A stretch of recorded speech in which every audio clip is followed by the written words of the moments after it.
Jain talks में आप सभी का स्वागत है। मैं हूं नील और आज मेरे साथ पैनल पे सूरत से श्रीमती दीप्ति जी और श्री निमेश भाई सवानी हैं। आज बहुत ही इंटरेस्टिंग विषय पे वे दोनों बात करने वाले हैं। सबसे पहला सेशन हमारा जैन दर्शन के कर्मवाद के ऊपर होगा, जिस सेशन के अंदर हम जैन दर्शन में कर्म को जिस सूक्ष्मता के साथ बताया है उसके बारे में जानने की कोशिश करेंगे। अगर दीप्ति बहन का शॉर्ट परिचय दूं तो हमारे जो दीप्ति बहन है वो परम पूज्य गुणहंस विजय जी महाराज साहब कि जिनके द्वारा सूरत में नालंदा विद्यापीठ की 5 साल पहले स्थापना हुई। उस नालंदा विद्यापीठ में वे अध्यापिका है। वहां बहनों को वो पढ़ाते हैं, बहनों को तैयार करते हैं, जिससे वही बहनें आगे चल के जो नए दीक्षित साध्वी जी भगवंत है उनको शास्त्रों का पाठ करवा सके। हमारे दीप्ति बहन ने श्रावक श्राविका की भूमिका में जो ग्रंथों का स्वाध्याय हमारे शास्त्रों में बताया गया है उस ग्रंथों के अलावा उन्होंने कम्म पैड़ी तक खुद का स्वाध्याय किया है। आध्यात्म सार, आध्यात्म कल्पद्रुम, वैराग्य शतक, इंद्रिय पराजय शतक जैसे महान ग्रंथों का स्वाध्याय भी उन्होंने किया है और उसका अध्ययन भी वे करवाते हैं। दीप्ति बहन हमारे जो श्राविका बहनों का ग्रुप होता है उसके अंदर भाव यात्रा भी बहुत ही सुंदर वे से करवाते हैं। और साथ ही साथ आपको जान के बेहद खुशी होगी कि अगर कोई व्यक्ति मरण शैया के ऊपर पड़ा है तो उनको अंतिम समय में समाधि किस तरह देना, उनको निर्यामण किस तरह करानी, वे करवाने भी दीप्ति बहन जाते हैं। तो ऐसी एक महान हस्ती आज सूरत से हमारे साथ जैन टॉक्स के प्लेटफॉर्म के ऊपर जुड़ी है और आज हमारे जैन टॉक्स का 68 सेशन है और आज हमारे साथ वो जैन दर्शन के कर्मवाद के ऊपर बात करने वाली है। स्वागत करते हैं दीप्ति जी आपका जैन टॉक्स के इस मंच के ऊपर।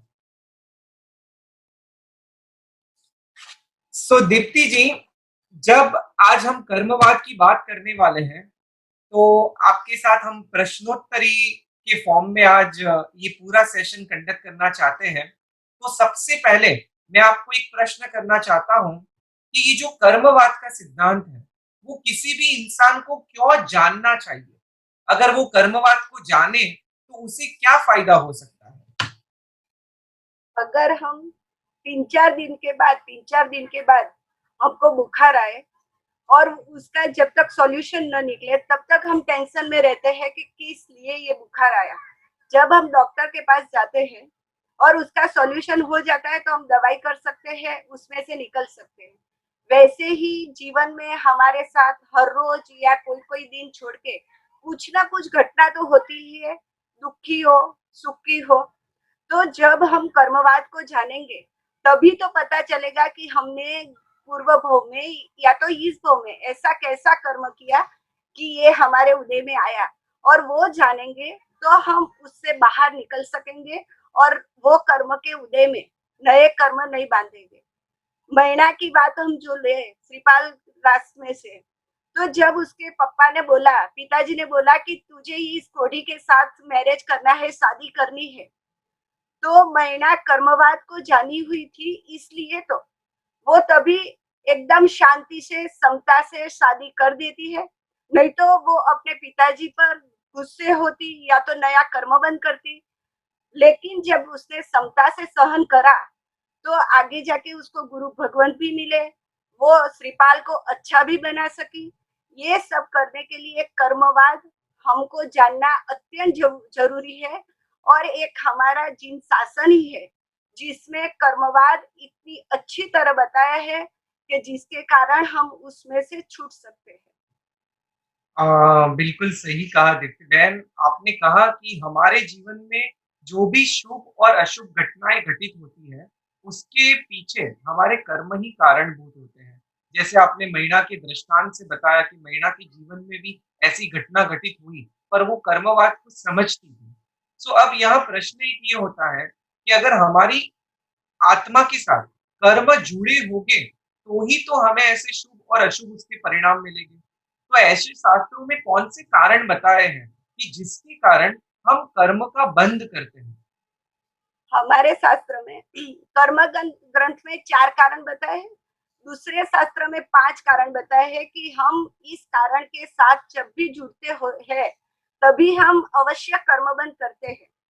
सबसे पहला कारण है मिथ्यात्व, दूसरा अवीरति, तीसरा प्रमाद, चौथा कसाय और पांचवा योग। मिथ्यात्व यानी अज्ञान बोले, वैसे तो उसकी बहुत सारी व्याख्या है, लेकिन अभी हम स्टार्टिंग में मिथ्यात्व की व्याख्या कदाग्रह से करते हैं। कदाग्रह यानी मैं ही सच्चा। गुजराती में हम बोले तो झकार पूर्वक जो भी बात हम करते हैं उसे मिथ्यात्व कहा जाता है, क्योंकि जब हम कोई भी बात पर अपना सिक्का लगाते हैं तब दूसरे को अवश्य हम गलती साबित करते हैं, तो वो कर्म बंध का कारण है। पहला मिथ्यात्व। दूसरा अवीरति है। अवीरति यानी हम कोई भी पाप करें या न करें, लेकिन हम उसका पचखान नहीं लेते, नियम नहीं लेते, तो वो पाप न करने की वजह भी नहीं करते, फिर भी हम कर्मबंध करते हैं।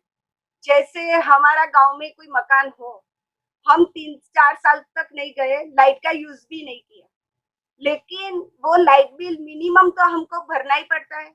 हम बोल नहीं सकते कि हमने यूज नहीं किया, क्यों हम लाइट बिल भरे, क्योंकि हमारा कनेक्शन उधर है।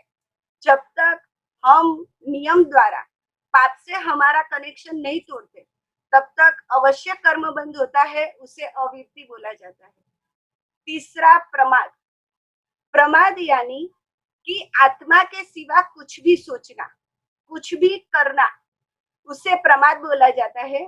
प्रमाद की हम जो व्याख्या कर रहे हैं, सोना, आलस करना, बैठना, वो प्रमाद नहीं है। इसलिए तो महावीर स्वामी परमात्मा ने गौतम स्वामी को बोला था कि हे गोयम, एक समय का भी प्रमाद मत करना। तो ऐसा नहीं था कि गौतम स्वामी सोए थे, खाते थे, फिरते थे, लेकिन महावीर स्वामी ये बताना चाहते थे कि तू जो भी क्रिया करे, लेकिन आत्मा को सेंटर में रख, आत्मा को केंद्र में रख के कर, तो प्रमाद नहीं कहा जाएगा। लेकिन तू स्वाध्याय भी करेगा, एकाशना भी करेगा, तो भी वो प्रमादी कहा जाएगा, जो आत्मा सेंटर में नहीं है। इसलिए प्रमाद के कारण से भी कर्म बंध होता है। कषाय। कषाय का अर्थ हम करें तो कस प्लस आय। कश यानी संसार, आय मतलब उसका लाभ, जिससे संसार ही मिलता है, वो कषाय है। यानी कि क्रोध, मान, माया, लोभ, उससे भी कर्म बंध होता है। और योग। योग यानी मन, वचन, काया से कोई भी प्रवृत्ति हम करते हैं। अभी सिमंदर स्वामी देखे, कोई भी केवल ज्ञानी परमात्मा देखे, तो उसके अंदर मिथ्यात्व तो नहीं है, अवीरति नहीं है, प्रमाद नहीं है, कषाय नहीं है, फिर भी अभी उसे कर्मबंध हो रहा है, क्योंकि वो केवल ज्ञानी परमात्मा भी जब तक शरीरधारी है तब तक योग तो है ही, क्योंकि वो आहार करते हैं, विहार करते हैं, देशना देते हैं, तब वचन योग का उपयोग होता है। और जब कोई देव उनको प्रश्न पूछते हैं तो मन से ही उनका उत्तर देते हैं, तब मनोयोग का भी प्रयोग होता है। इसलिए योग है तब तक भी कर्मबंध है। ये 5 कारण कर्मबंध के मुख्य है: मिथ्यात्व, अवीरति, प्रमाद, कषाय और योग। Thank you so much Deepti बहन, आपने कर्मबंध के 5 कारण बहुत ही सरल भाषा में समझाए। और आज आपने प्रमाद के बारे में जो बात की वो नोट करने जैसी थी कि आज तक हम प्रमाद यानी खाना पीना सोना ये संदर्भ में भी समझ रहे थे, पर आपने कहा कि हम कोई भी धार्मिक क्रिया करें, अगर उसके अंदर लक्ष्य आत्मा का नहीं है तो उसे भी हमारा प्रमाद ही कहा जाएगा। यानी कोई भी क्रिया करते समय हमें हमारा लक्ष्य आत्मा आत्मा की शुद्धि और कर्म निर्जरा के ऊपर रखना है। सो ये बहुत ही सुंदर आपने बात कही। और जिस तरह ये आपने योग की बात बताई कि योग भी कर्म बंध का एक कारण है, और सिमंदर स्वामी भगवान को केवल ज्ञान हो चुका है, पर फिर भी उनके वचन योग, मन योग और काय योग चालू है, तो उससे भी उनको आंशिक कर्म बंध शुरू ही है। सो हम इसी के साथ सेशन में आगे बढ़ेंगे। आपने कर्म की बात की, अब यह एक प्रश्न ये भी होता है कि आत्मा और कर्म का संबंध कैसा होता है। हम कहते हैं कि हमारे जीवन में जो भी घटित होता है वो सब कुछ कर्म के कारण, यानी कर्म ही सबका करता धरता है। हमारा फ्यूचर भी कर्म के ऊपर डिपेंडेंट है, हमारा प्रेजेंट भी कर्म के ऊपर ही चल रहा है। यहाँ कोई परमात्मा रोल प्ले नहीं कर रहे हैं कि इसको दुख दे दे, इसको सुख दे दे। तो ये कर्म और आत्मा का संबंध कैसा है? जब हम स्टार्टिंग में अव्यवहार राशि की निगोद में थे, तब हमारी आत्मा और कर्म का संबंध, जैसे खान में से हम सोना निकालते हैं, तब सोने के साथ मिट्टी आती ही है, ऐसे आत्मा और कर्म का संबंध है। ऐसा नहीं है कि पहले अकेली आत्मा थी, फिर उसने कर्म बंद किया, क्योंकि ऐसा होता तो मोक्ष वाली आत्मा यानी कि सिद्ध आत्मा भी कर्म बंद कर सकती। लेकिन स्टार्टिंग से ही हमारी आत्मा के साथ अनादिकाल से कर्म जुड़े हैं। लेकिन अब हम जो कर्म बांध रहे हैं, प्रत्येक समय 7 कर्म या 8 कर्म। 8 कर्म इसलिए है, जब हम आयुष्य कर्म का बंद करते हैं, तब 8 कर्म बनता है। लेकिन 7 कर्म तो हम प्रति समय बांध रहे हैं, क्योंकि पूरे जीवन काल में आयुष्य कर्म एक ही बार बांधा जाता है। इसलिए जब अभी मैंने कर्म एग्जाम्पल के बांधा, तो मेरी आत्मा और कर्म का संबंध क्षीर निर्वत होता है, यानी कि दूध और पानी की तरह। या तो लोहाग्निवत, मतलब लोहे का गोला और अग्नि के साथ जो होता है, ऐसे ये इस तरह ऐसे बताया गया है कि जब हमें दूध अकेला करना है, पानी को निकालना है, तो हम निकाल सकते हैं दूध को उबाल कर। लोहे में से आग को निकालना है, तो हम निकाल सकते हैं पानी में डालकर। वैसे ही हमारी आत्मा के साथ जो कर्म का संबंध हुआ है, उसे हम निकाल सकते हैं आराधना, साधना या उपासना करके। इसलिए हमारी आत्मा और कर्म का संबंध क्षीर निर्वत या लोहाग्निवत, दो ही नाम से शास्त्र में दिया गया है। बिल्कुल, बिल्कुल, आपने बहुत सुंदर 2 एग्ज़ाम्पल्स दे दिए और शायद ये एग्ज़ाम्पल्स हम लोग भूलेंगे भी नहीं कि आत्मा और कर्म का संबंध कैसा है। सो आपने बताया कि क्षीर नीरवत यानी कि दूध और पानी के जैसा और लोहाग्नि समान यानी कि एक लोहे को हम गरम करते हैं तो उसके अंदर कैसे अग्नि का समावेश हो जाता है, उसी प्रकार आत्मा और कर्म एक में घुल-मिल जाते हैं। अब जब ये बात कर ही रहे हैं, तो काफ़ी समय हम सुनते हैं कि हम अभी जो कुछ पा रहे हैं, वो हमारे पूर्व के बांधे हुए कर्मों के कारण है। तो यहाँ एक प्रश्न ये होता है कि हम कर्म बांधते हैं, क्या उसका हमें तुरंत फल मिल जाता है या कर्म बांधने के कुछ समय बाद फल मिल जाता है? इसका क्या कॉन्सेप्ट है जैन दर्शन के अंदर? हम जब भी कर्म बांधते हैं, तुरंत उसका फल नहीं मिलता। वो एक कर्म की स्थिति होती है, 20 कौड़ी, 30 कौड़ी, 70 कौड़ी, सागरोपम। तो कर्म ग्रंथ में एक लॉजिक दिया है कि आप जितने कौड़ी सागरोपम का कर्म बांधते हैं, उसको 100 से मल्टीप्लाई कर दो। यानी कि एक कौड़ी का बांधा, तो उसके साथ 100 मल्टीप्लाई करते हैं, तो 100 वर्ष के बाद ये कर्म हमारे उदय में आएगा। तब तक आता ही नहीं। लेकिन जब हम कौड़ी के अंदर की स्थिति बांधते हैं, यानी कि अंतः कौड़ी, तो वो कर्म अंतर मुहूर्त में उदय में आते हैं। या तो उत्कृष्ट किया हुआ पुण्य या उत्कृष्ट किया हुआ पाप उसी वक्त भी उदय में आ सकता है। हमारे श्रीपाल राजा के रास में ही आता है, जब मैना सुंदरी पूजा करके, परमात्मा की पूजा करके वापस आ रही है, और तब उसने अमृत क्रिया की थी। अमृत क्रिया यानी उत्कृष्ट भाव से की हुई क्रिया। 5 प्रकार है क्रिया का, उसमें अमृत क्रिया यानी उत्कृष्ट भाव से। तो जब वो अमृत क्रिया से पूजा करके घर पे आई, तो अपनी सास पूछती है कि तेरा पति कब आएगा? तो मैना सुंदरी बोलती है कि मेरा पति अभी ही आएगा, क्योंकि मैंने आज अमृत क्रिया की है। और वो वाक्य सेंटेंस सब तो खत्म हुए, तब तक तो श्रीपाल राजा ने दरवाजे पर नॉक कर दिया, यानी कि ये पुण्य तात्कालिक उदय में भी आ गया था। इसलिए जब भी हम उत्कृष्ट भाव से पाप करो या पुण्य करो, वो तात्कालिक फल देता है। बाकी ये लॉजिक से ही होता है। जितने कौड़ी सागरोपम, उसको 100 से मल्टीप्लाई करने का, उतने वर्ष के बाद ही वो कर्म उदय में आते हैं। और वो जो टाइम है, उसे हम अबाधा काल कहते हैं। Okay, okay. ये थोड़ा बहुत सारे जैन पारिभाषिक शब्द आपके इस उत्तर के अंदर थे, पर हम कुछ-कुछ समझ पाए हैं। जैसे आपने कहा कि अबाधा काल क्या होता है? यानी कि जिस समय के बाद कर्म हमें रिज़ल्ट देने की शुरुआत करता है। तो बेसिकली जब तक कर्म शांत पड़ा हुआ है, तब तक उसे अबाधा काल में कह सकते हैं।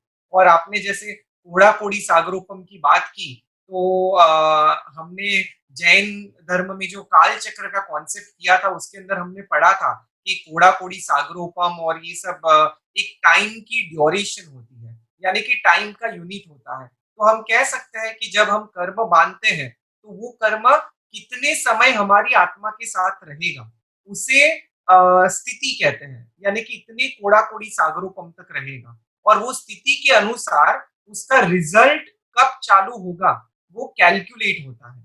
सो ये डिस्कशन में से हम ये तात्पर्य निकाल सकते हैं कि हाँ, ऐसे भी कर्म होते हैं कि जिसका रिजल्ट हमें इमीडिएट मिलता है। यानी उत्कृष्ट भाव से किया हुआ पुण्य या उत्कृष्ट भाव से किया हुआ पाप हमें तत्काल रिजल्ट भी दे सकता है और उस थोड़े समय के बाद भी दे सकता है। ये डिपेंड करता है कि हम कर्म की कितनी स्थिति बांधते हैं उस समय, हमारे भाव कैसे होते हैं उस समय। तो इसी के साथ आज के इस कर्मवाद के विषय में एक बहुत ही रोचक विषय कम्मपैडी ग्रंथ के अंदर आता है।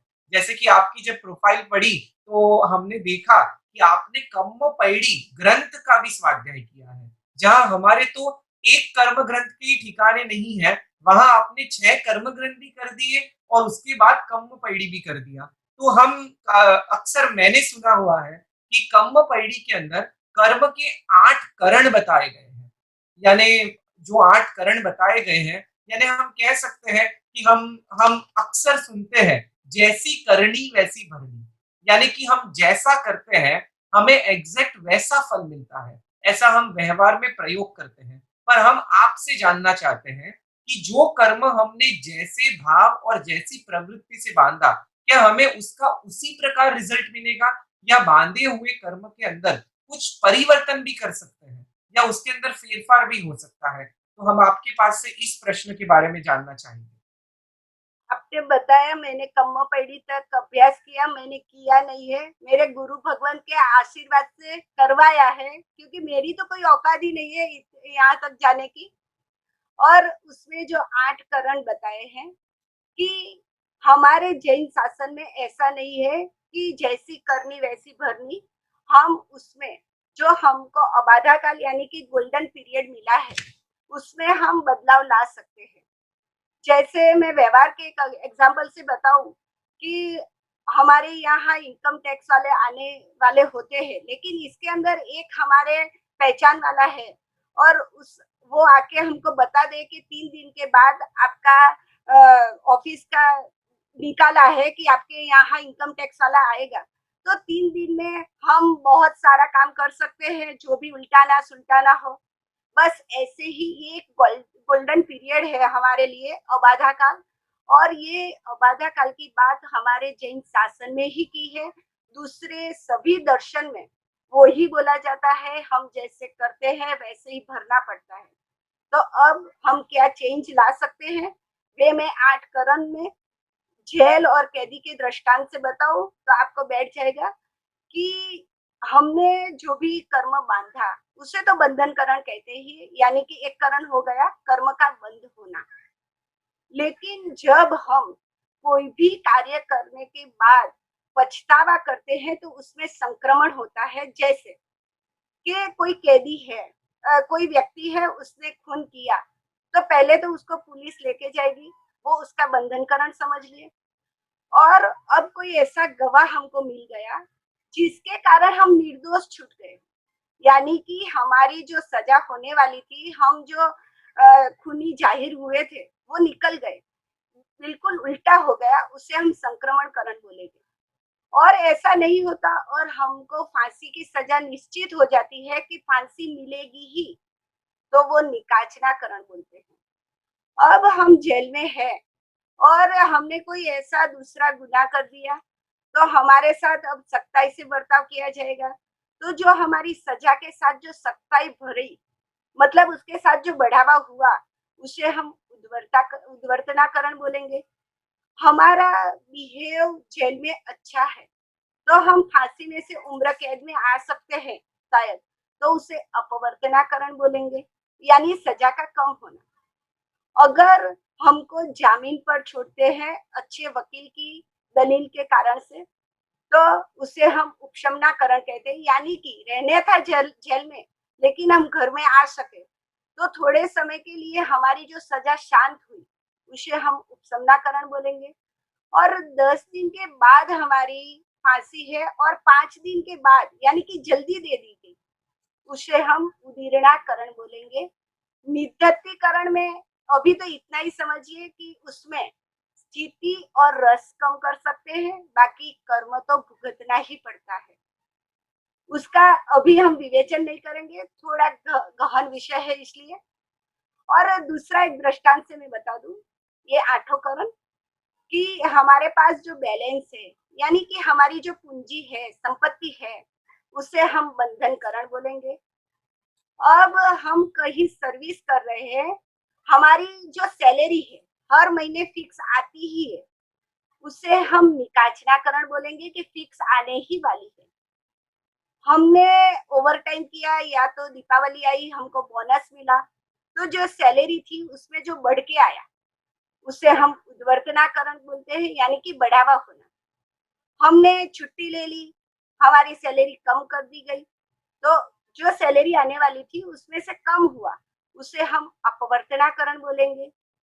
अब हमारी जितनी मूडी है यानी कि पूंजी है, उसमें से हमने घर खरीदा, कोई गहना खरीदा, यानी कि रुपये को हमने संक्रमण किया घर में, दागिना में, तो उसे हम संक्रमणकरण बोलेंगे।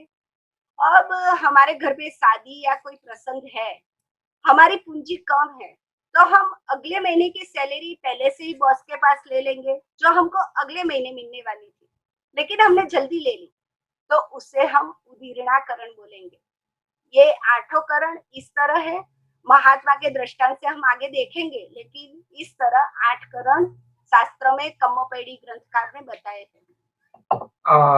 कम्मोपैडी ग्रंथ कितना डिफिकल्ट है और ये 8 करण का उसके अंदर विवेचन है। आपने तो ऐसे लग रहा है कि 2 मिनट में ही आपने 2 एग्ज़ाम्पल से 8 करण बता दिया। सो हम एक बार पुनः इसको थोड़ा जो 8 करण आपने बताए हैं, वो मैं क्रम से बताना चाहूँगा श्रोताओं को कि जिससे हम ये हमारे मस्तिष्क में रजिस्टर कर सकें। आपने बताया दीप्ति जी कि हमारे बाँधे हुए कर्म के अंदर हम फेरफार कर सकते हैं। उसकी स्थिति और रस के अंदर फेरफार हो सकता है। स्थिति यानी कि कितने टाइम तक वो कर्म हमें सताएगा या हमें सुख सताएगा। यहाँ हम लोग अशुभ कर्म की बात कर रहे हैं, तो उसके अंदर फेरफार किया जा सकता है और कितने रस से यानी कि कितनी इंटेंसिटी से हमें वो रिजल्ट देगा, तो वो इंटेंसिटी को भी कम किया जा सकता है। उस तरह आपने 8 प्रकार के फेरफार कर्म के अंदर हो सकते हैं, वो आपने पहला एग्जाम्पल दिया जिसके अंदर आपने कैदी के एग्जाम्पल के द्वारा समझाया कि जब कोई गुनेगार को पकड़ लिया जाता है तो उसे कहते हैं बंधन करण, यानी कि आत्मा को जब कर्म लगते हैं तो उसे कहते हैं बंधन करण। फिर आपने बताया संक्रमण करण, यानी कि जो कर्म बंधे हुए हैं, बराबर, उसका उसके विपरीत प्रकृति में कन्वर्ट हो जाना, यानी कि शुभ का अशुभ और अशुभ का शुभ। यानी जैसे आपने गवाह के द्वारा बताया कि किसी ने गवाही दे दी तो वो सजा से मुक्त हो गया, तो एक बाजू उसको अशुभ रिजल्ट मिल रहा था, पर ये गवाही के कारण वो शुभ में कन्वर्ट होके वो छूट गया, उसको रिहाई मिल गई। तो कर्म में भी शायद ऐसे होता है कि अशुभ कर्म शुभ में कन्वर्ट हो जाता है और शुभ अशुभ में कन्वर्ट हो सकता है, तो उसे संक्रमण कहते हैं, ये जो बदलाव आता है। फिर आपने बताया निकाचना करण। निकाचना करण यानी जिसको हमें भुगतना ही है, जिसके अंदर कोई भी फेरफार किया ही नहीं जा सके, उसे कहते हैं निकाचना करण। फिर आपने बताया कि अगर हम लोग जेल में हैं और हम लोग बहुत वहां भी दूसरा कोई गुनाह करते हैं, क्राइम करते हैं, तो शायद हमें जितनी सजा मिली है उसके अंदर बढ़ोतरी भी हो सकती है। तो बांधे हुए कर्मों के अंदर और बढ़ोतरी होना, उसे कहते हैं उद्वर्तनाकरण। राइट दीप्ति जी? राइट। हाँ, फिर आपने बताया कि अगर हम जेल में बहुत डिसिप्लिन वे से बिहेव करते हैं, तो शायद हमारी सजा कम भी हो सकती है। यानी कि बांधे हुए कर्म की सजा कम भी हो सकती है, उसे कहते हैं अपवर्तनाकरण। फिर आपने बताया कि अगर हम जेल में हैं, हमारे ऊपर गुनाह लागू है, पर फिर भी हम जामीन लेते हैं, बेल के ऊपर थोड़े दिन के लिए बाहर जाते हैं, तो उस समय के लिए हमारे कर्म का उपशमन हो गया, यानी उस समय के लिए हम लोग फ्री हो गए। तो उसी प्रकार कर्म हमारी आत्मा में पड़े हुए हैं, पर टेम्पररी कुछ कारण से वो शांत हो जाते हैं, उसे कहते हैं उपशमन करण। और बाद में आपने उदीर्णकरण बताया कि जो सजा दी है वो 1 साल के 1 साल के बाद जैसे कि फांसी होने वाली है, पर कुछ कारण से उसके पहले ही अगर फांसी दे दी गई तो उसे कहते हैं उदीर्ण। यानी कि जो कर्मा 5 साल के बाद रिजल्ट में आने वाला है उसको अगर हमने 5 साल से पहले ला लिया।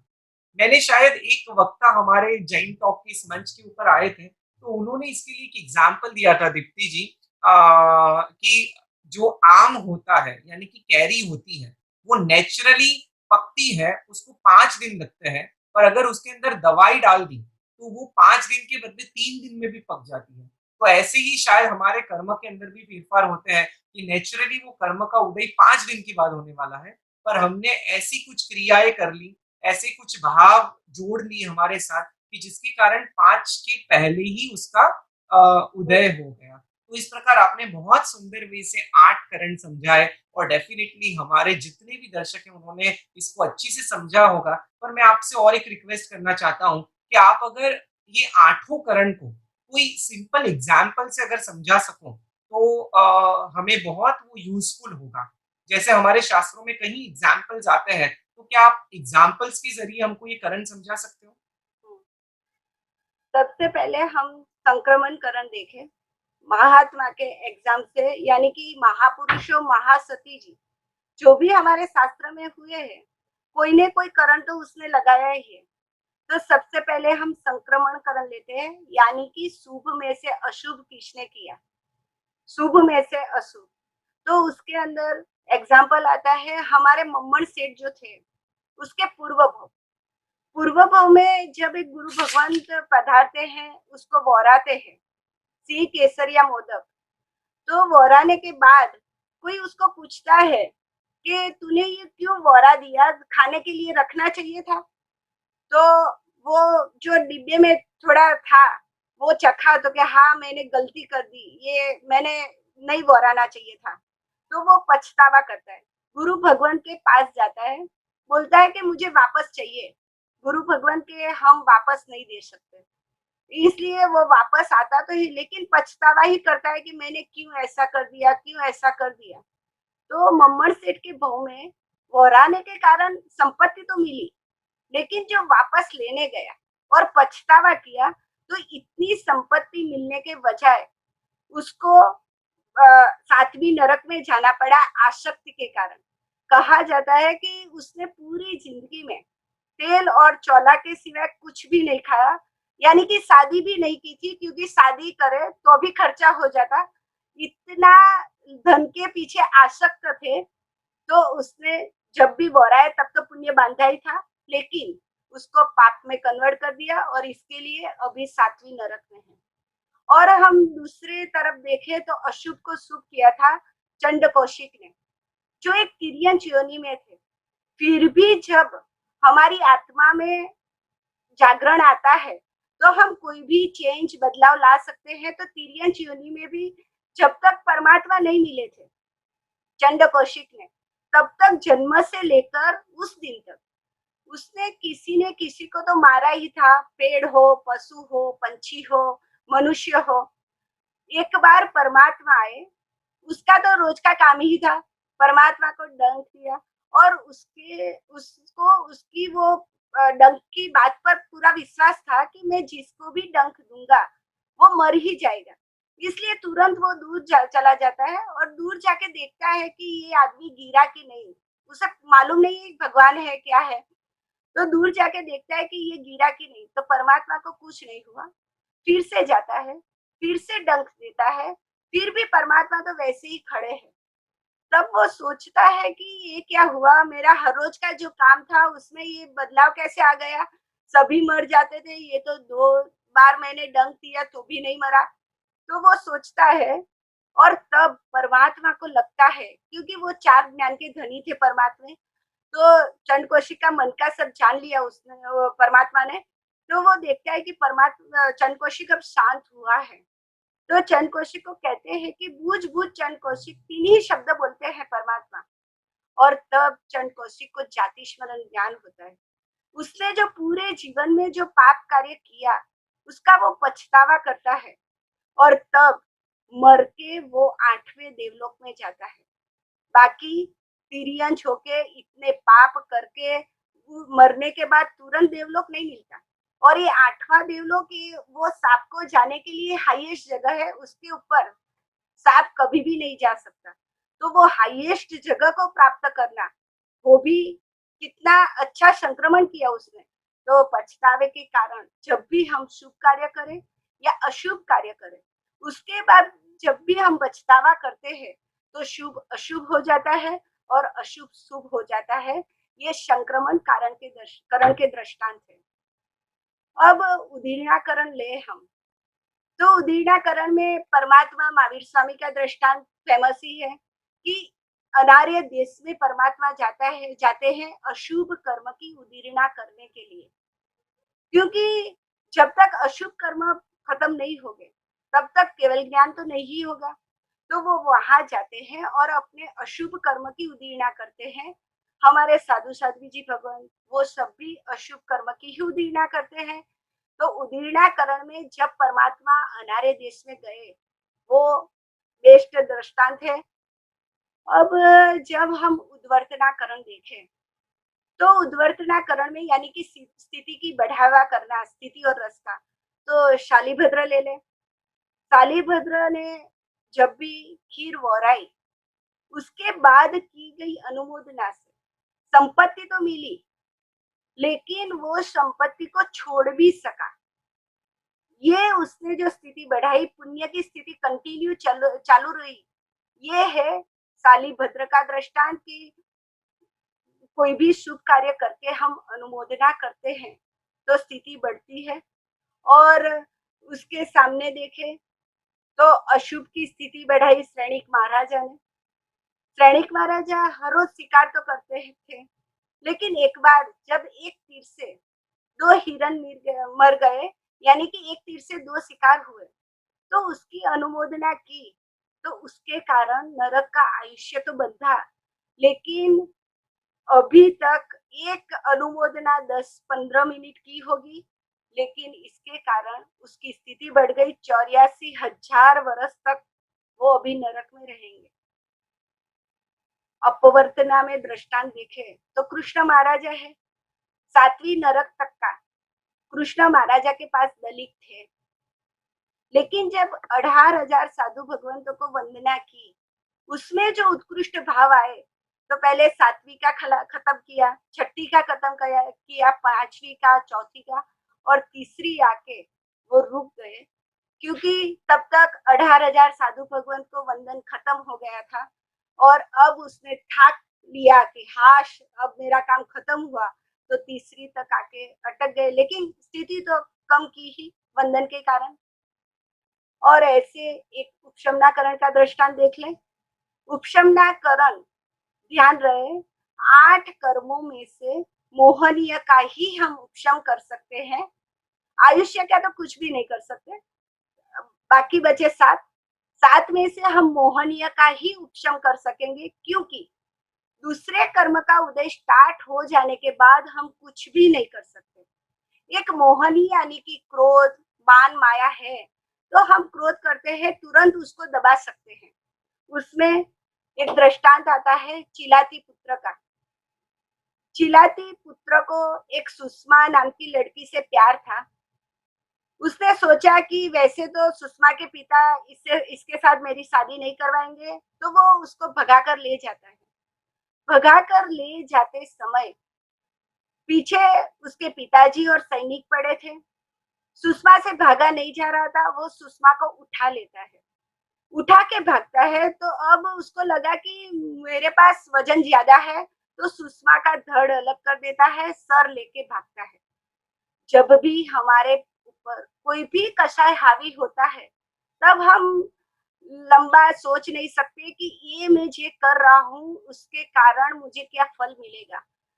चिलाती पुत्र भी वो सोच नहीं सका, और सर काट के वो आगे भाग रहा है। सुषमा तो मर ही गई थी, लेकिन आगे जाके जब देखता है कि गुरु भगवंत खड़े थे, गुरु भगवंत को भी गुस्से में ही बोलते हैं कि मुझे धर्म दे दो, मेरी मौत नजदीक है। और तब गुरु भगवान 3 शब्द बोलते हैं, उपशम, विवेक और संवर।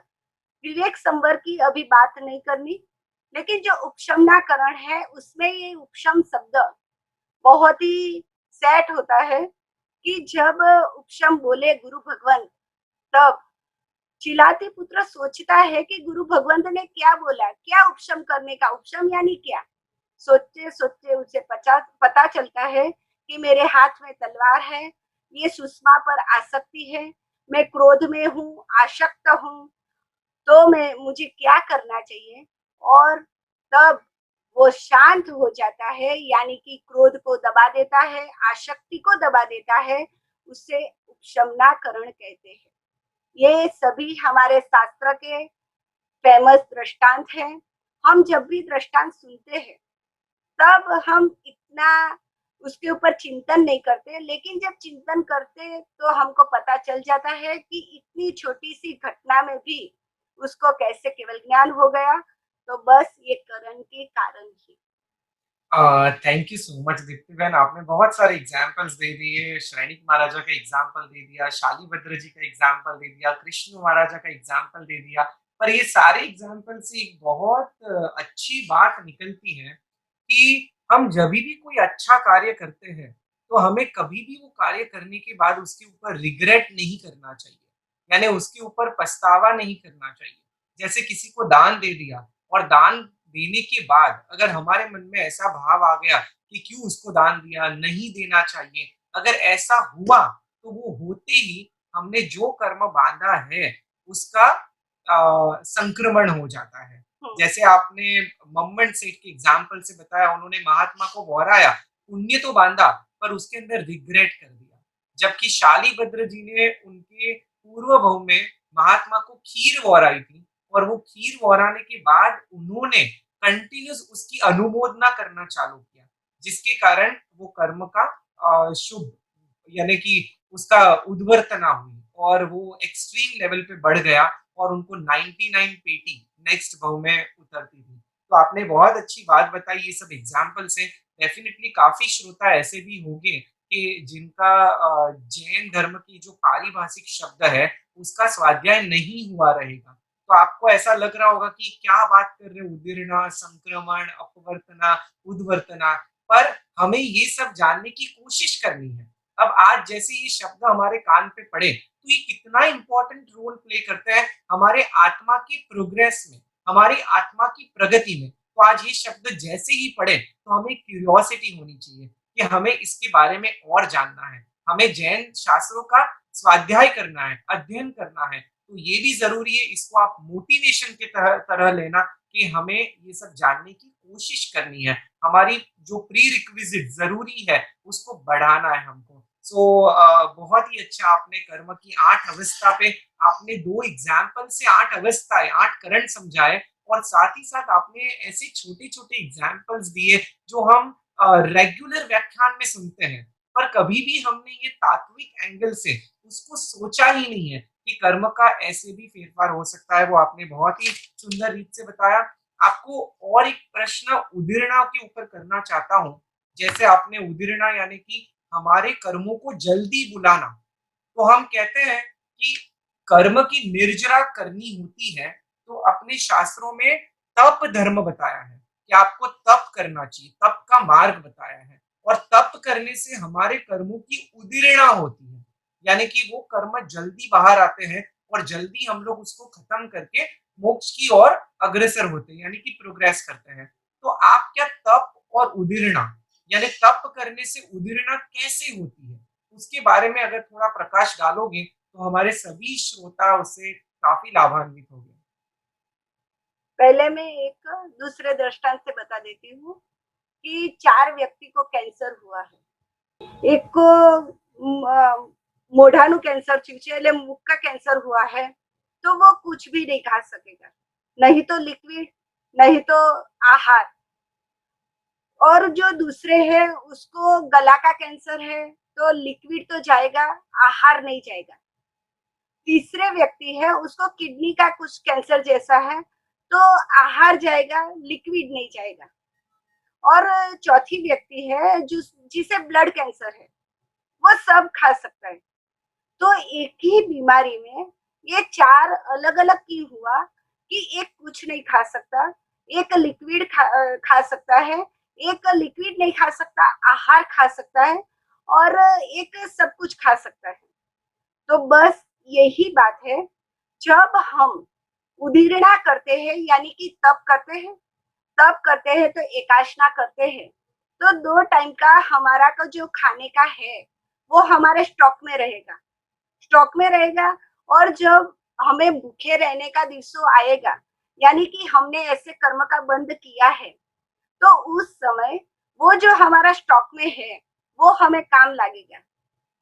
तो तब जब भी करते हैं तब हम शुभ को बचाते हैं, यानी कि पुण्य को बचाते हैं, और जो पाप है जो हमको दुख देने वाला है उसकी हम उदीरना यानी कि जल्दी उदय में ला देते हैं। हमारा 14 नियम, हमारा जो भी तप त्याग है वो एक टाइप की उदीरना है, क्योंकि जब तक हम अशुभ खत्म करना है हमको, तब तक शुभ का सपोर्ट चाहिए। जब तक हमारे पास शुभ कर्म नहीं होंगे तो हम अशुभ को निकाल नहीं सकेंगे, क्योंकि शुभ होगा, अनुकूलता होगी, तो हम थोड़ा थोड़ा अशुभ को निकाल सकेंगे।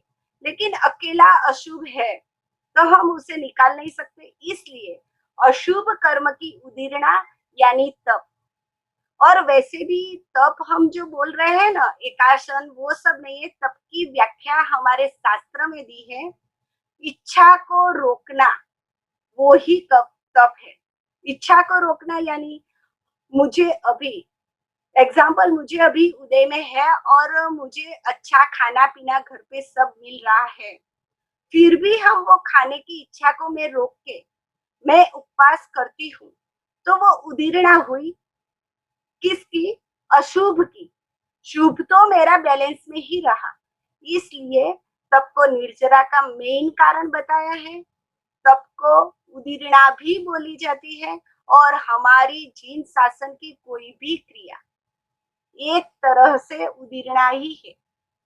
अभी कोई साधु साध्वी जी भगवान पैसे वाले घर से होते हैं और दीक्षा लेते हैं, तो वो घर पे होते तो लिफ्ट में जाते, कार में घूमते, लेकिन वो ऐसा नहीं कर रहे, अभी सीढ़ियां चढ़ रहे, विहार कर रहे, तो वो ही तो है, अशुभ की उदीरना कर रहे और शुभ स्टॉक में रख रहे। इसलिए तप को उदीरना निर्जरा कर जाती है।